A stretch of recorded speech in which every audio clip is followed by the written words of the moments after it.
Най-честият коментар, който получавам: тези финансови съвети не работят за ниски заплати. Това не е вярно. Истината е проста и малко неудобна. Финансовите съвети работят независимо от заплатата. Но има едно условие. Изискват определени жертви. А ти не искаш да се ограничаваш. Ще дам един банален, но брутално верен пример. Работиш за минимална заплата и пушиш по 2 кутии цигари на ден. При средна цена от 4 евро за кутия, това са 240 евро на месец.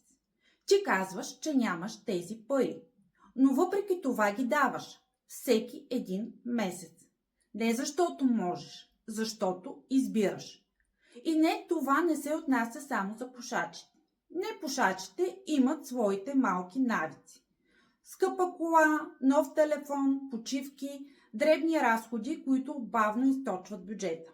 Не е въпрос на заплата, въпрос на избор е. Финансите не наказват ниските доходи.